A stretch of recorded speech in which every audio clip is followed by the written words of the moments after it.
Next on Currents News, Pope Francis has had enough, vowing that the Catholic Church will never again cover up clergy sex abuse. Team coverage is ahead. A government shutdown is just hours away, and President Trump is saying it could be a very long one as he continues to push for the border wall. A unique way to give to those in need this holiday season, and it's as easy as swiping your credit card. I'm Tim HARFMANN, and that story is coming up. Plus, Bishop Nicholas DiMarzio is in the Christmas spirit for this week's Into the Deep segment. The news starts right now.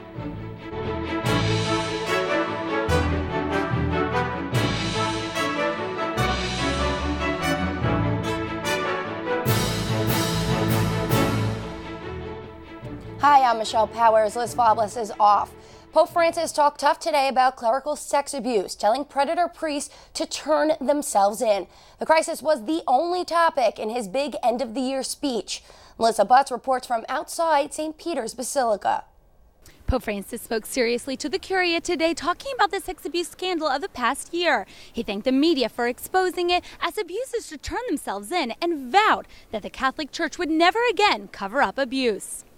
Summarizing his main concerns of 2018, the Pope cited two evils: sexual abuse and grave infidelities of religious. The Pope asked to report all cases of sexual abuse.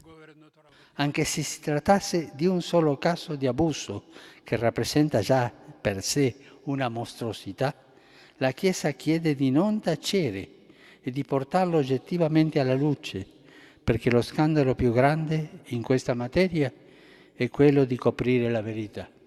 E a quanti abusano dei minori vorrei dire: convertitevi, consegnatevi alla giustizia umana e preparatevi alla giustizia divina. He issued a heartfelt thanks to all media who work to reveal the truth on mass predators and listen to victims. La Chiesa non cercherà mai di insabbiare o sottovalutare nessun caso. Ciò non deve accadere mai più. Questa è la scelta e la decisione di tutta la Chiesa. The Pope also spoke about his other great concern, the infidelity of those who betray their vocation, their oath, their mission, and their consecration to God and to the Church. Abbiamo il dovere di combattere ogni corruzione spirituale, che è peggiore della caduta di un peccatore, perché si tratta di una cecità comoda e autosufficiente, dove alla fine tutto sembra licito. Pope Francis said the February 2019 Summit on Abuse, with the participation of the president of every Episcopal conference in the world, will be a purification of the Church. In fact, at the end of the meeting, Pope Francis gave the members of the Curia all their Christmas gift, which was a spiritual book to help them reform their hearts and the Church. At the Vatican, Melissa Butts, Currents News. Back to you in New York, Michelle. Bishop DiMarzio is responding to the Pope's speech, calling it a strong message for the Christmas season. The bishop said of the Holy Father's statement, quote, he acknowledges the sins of clergy and bishops and their failure to protect innocent children. The bishop said the Brooklyn Diocese is dedicated to bringing abusers to justice. Quote, all accusations made to the Diocese of Brooklyn have previously been reported to the district attorney in either Brooklyn or Queens. He also addressed the people of the diocese, quote, I can assure the faithful of Brooklyn and Queens that we harbor no abusers in the church and will do our best to continue to make sure all abusers acknowledge their crime and sin and make amends. The faithful can read Bishop DiMarzio's full statement online at facebook.com/Bishop DiMarzio. Crux editor John Allen joins us now from Rome for a closer look at the Holy Father's address to the church bureaucracy this morning. John, the Francis speech is being described as some of his strongest words yet on the sexual abuse crisis. Do you agree? And is the church actually hearing him? Well, I certainly agree. These are some of his strongest words to date. For the very first time today, you heard Pope Francis directly addressing perpetrators of clerical sexual abuse, telling them, I want to say to you that you need to you need to hand yourselves over to human justice and then prepare to face divine justice. He went on to say that the church is committed to the fight against sexual abuse at all levels, and talked about the depth of the suffering that victims experience. And of course, all of this comes at the end of what has been a scandal-plagued year for the Catholic Church, with the case of former Cardinal Theodore McCarrick, who was forced to resign from the College of Cardinals after credible accusations of sexual abuse, the Pennsylvania grand jury report, even the accusations against Pope Francis himself from a former Vatican envoy in the United States. And it comes ahead of this all-important summit that Pope Francis has called for next February 21st through the 24th, when presidents of bishops' conferences from all over the world will be in Rome to talk about the clerical sexual abuse mess. So, you know, Michelle, you asked, is the church hearing him? I think we're going to be in a much better position to answer that question in February, when all of those presidents of bishops' conferences are here. If they commit in a serious way to accountability and transparency in combating clerical sexual abuse, then we can say, yeah, the Pope's words have borne fruit. And now, like you said, it's been a very hectic year, but the Pope said today, never again, meaning the church won't cover up any aspects of clergy abuse from now on. How will he turn those words into action? It's the biggest question. Well, look, I mean, we have known for some time, Michelle, that the huge piece of unfinished business when it comes to the clerical sexual abuse scandals is accountability, and not just accountability for the crime of sexual abuse. Actually, in many ways, the Catholic Church now has very strong accountability for the crime.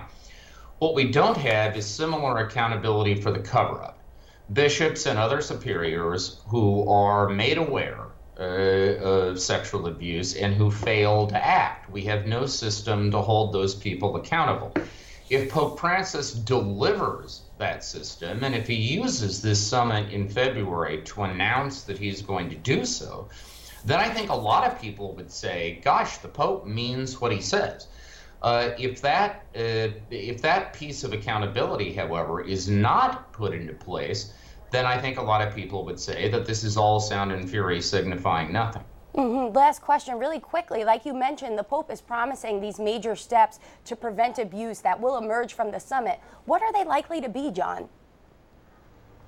Well, I mean, beyond accountability, I think the other major thing is that, you know, 2/3 of the Catholic world has not yet experienced the clerical sexual abuse scandal. I mean, you know, in Africa, in Asia, in much of Latin America, this crisis has not yet arrived. Now, the question is, are we simply going to sit around and wait for the bomb to go off in these places too? Or for once, is the church going to get ahead of the curve? I don't know the answer to that question, but I certainly think that's going to be one of the issues that's on the table in February. All right, John, thank you so much. You're welcome, Michelle. A priest of the New York Archdiocese, Father Donald Timone, is still celebrating Mass publicly despite allegations of sexual abuse.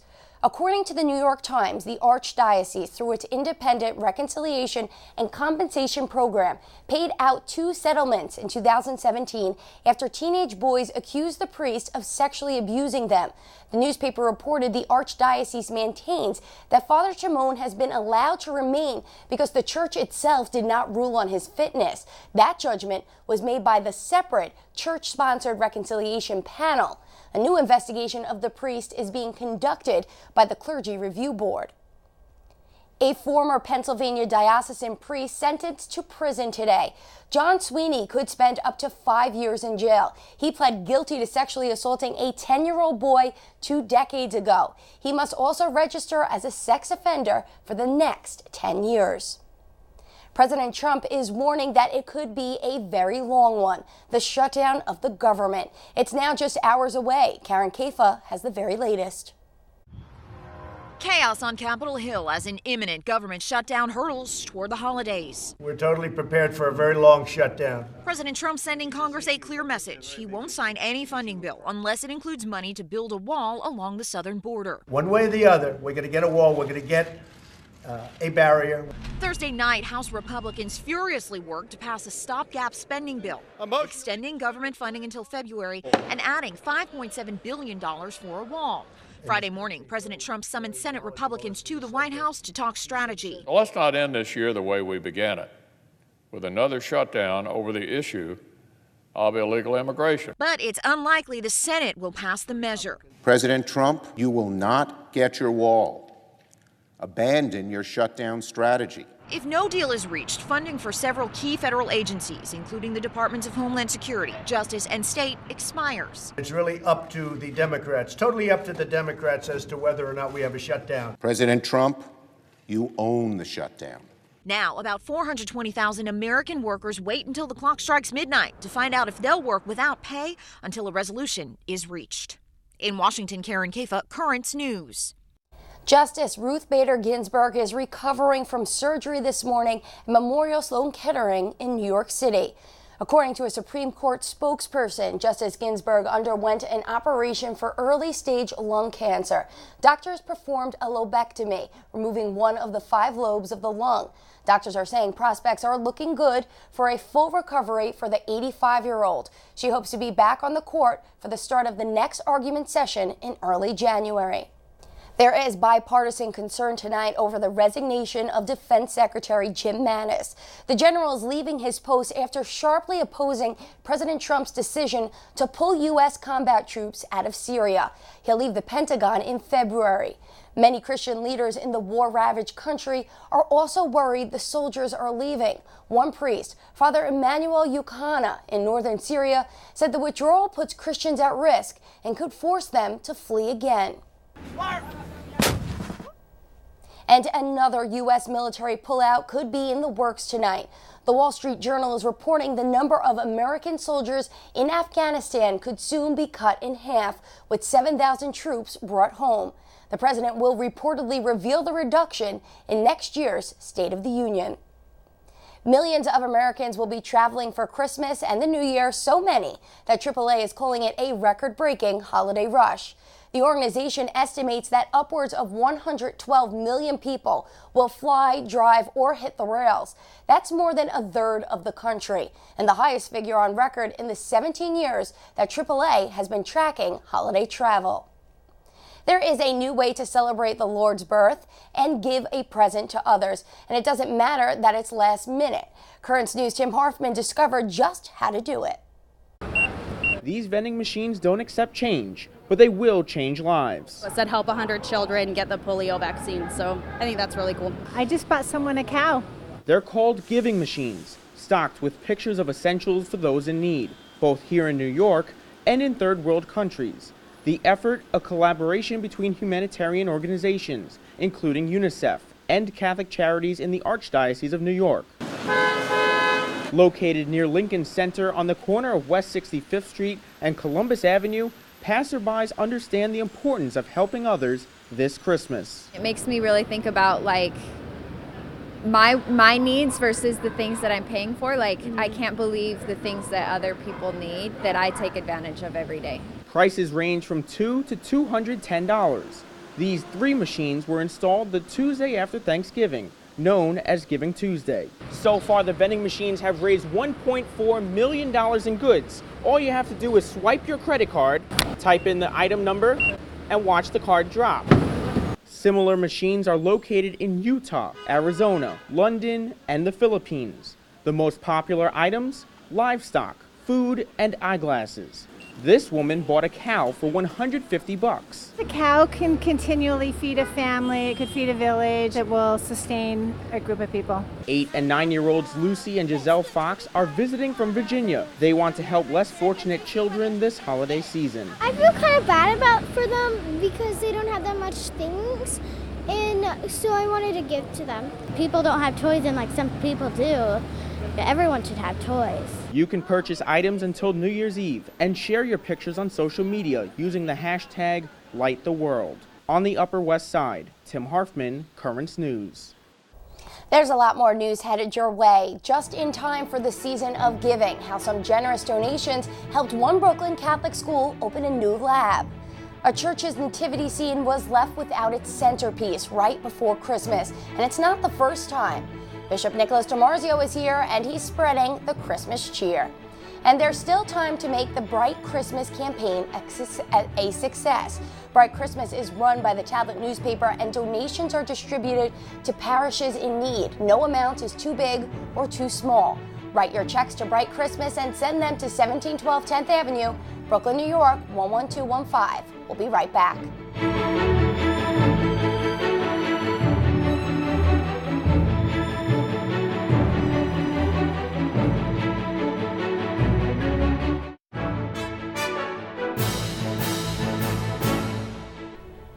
No Santa, no trees, and no lights. You won't see any of those in the Chinese city of Langfang. That's because authorities have issued bans on all Christmas displays and on streets and stores amid an intensifying crackdown on religious activity. Meanwhile, in another Chinese city, a convent was forcibly demolished this week. The government claimed the building was illegally constructed, but when the nuns went to appeal to authorities, officials went in and destroyed their home. Tonight, police are on the lookout for the baby Jesus as a church in Oklahoma is being left with an empty manger.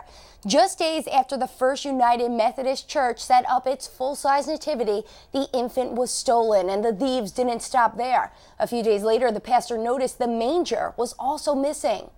This is just some kind of juvenile prank. It was my hopes that I would come up here one morning and it would be back. He was not only taken from our church, in our mind, he was taken from the community. This isn't the first time the statue was stolen, but Pastor Don does not want to file a police report. He is just asking that the baby Jesus and his manger be returned, no questions asked. There are big plans in the Brooklyn Diocese to celebrate Christ's birth. Bishop DiMarzio is with Ed Wilkinson to explore some of them. Bishop DiMarzio is here today to talk about our Christmas celebration. Bishop, good to see you again. How will you celebrate Christmas this year? Well, this year I have two masses scheduled for Christmas Eve, one in Spanish at St. Rita's in Brooklyn, and then it's a midnight mass at St. Luke's in Whitestone. So we try to make sure I'm around the diocese, usually one time in Brooklyn and one time in Queens, so nobody feels left out. Right. So we try to split ourselves. So that'll be a busy night, but it's important that the people do see the bishop at various celebrations. It can't be all over, but there will be at the celebrations in the cathedrals, and they're televised. I think Bishop Massa will have one of the masses at the cathedral too. So it's important that we're seen. Yeah. Do you get a chance then to be with your family afterwards? Yeah, the next day I'll probably be with my family. Yeah. Mm-hmm. Is that a big celebration? Well, it's a big celebration because you have about 12 kids running around, little kids, and that makes things interesting. Keep them occupied. So it's a nice time. Yeah. What is the message of Christmas? Is it just a celebration of a historical event that Jesus was born? Well, it's more than historical. I mean, again, we realize that the time is not a historical issue. It is a present issue, that Christ is really born spiritually for each one who believes in him. And that's what Christmas, where the difference is. It's not just some historical representation, but it is an actual event that the birth of Christ in the flesh is remembered and made present to us in the liturgy. Mm-hmm. We read in the Gospels, all the details, and they differ from gospel to gospel, and some people say you can't really read this as history. How much of the Christmas story as we know it do you think is actual fact? Well, it's hard to say. In the disjunctive nature of the Gospels, again, each was written at a different time from a different perspective for different people. Mm-hmm. So it's very hard to say to get one story that is uniform. So, but we have to take the Gospels at their word. It is the Word of God, inspired Word of God, and each tell us something different. It's the spiritual message that's the most important. And we know the historical fact is there, but the details are not necessarily that important. Mm-hmm. Have you been to Bethlehem? Have you? I've been there a couple of times, mm-hmm. twice, I think. What's it like? What's the spirit there? Well, is there a spot where they say Jesus was actually born? Yeah, they do. You have a chance to kneel down and put your hand over the spot. They say this is where it was.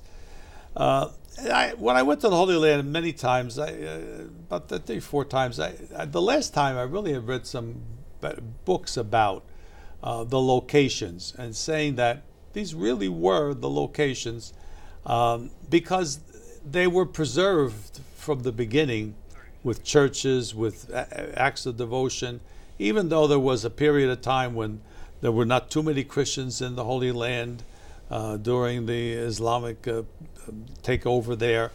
But now they're finding, when they're excavating, even more ancient churches on the spots. So I think the places are the places where it happened.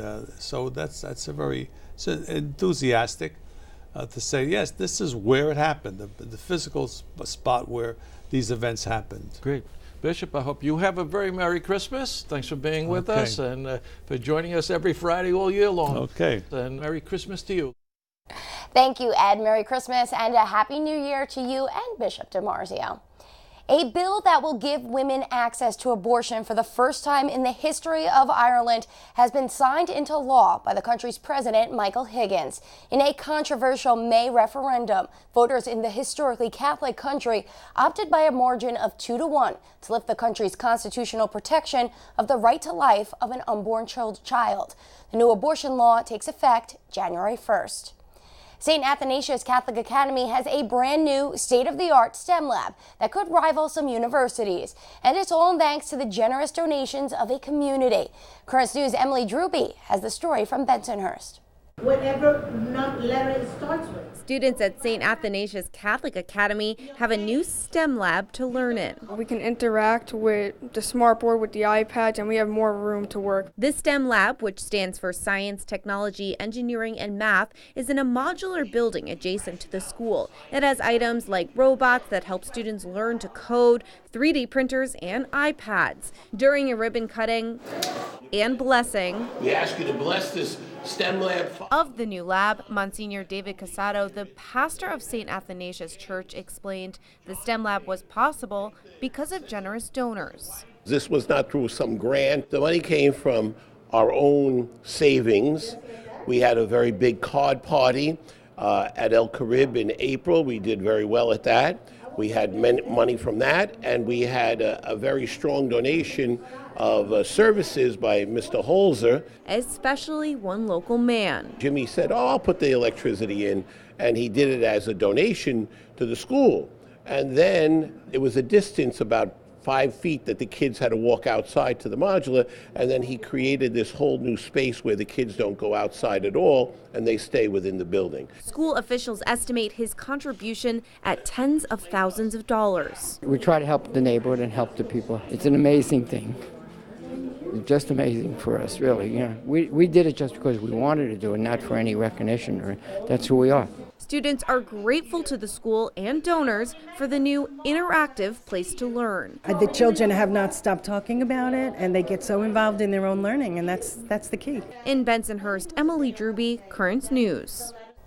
Still to come on Currents News, a secret Santa is on the loose in upstate New York, and he's handing out cash with the help of a few men and women in uniform. We'll be right back.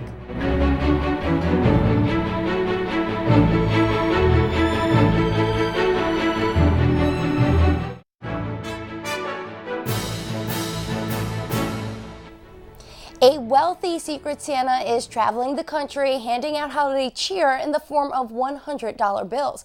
And this time, it's New York's turn. I'm Secret Santa. The anonymous businessman enlisted the help of the Albany Police Department to go around handing out cash. The lucky recipients include a grandma with 5 grandkids and no money for presents, and a man who had only $8 to his name.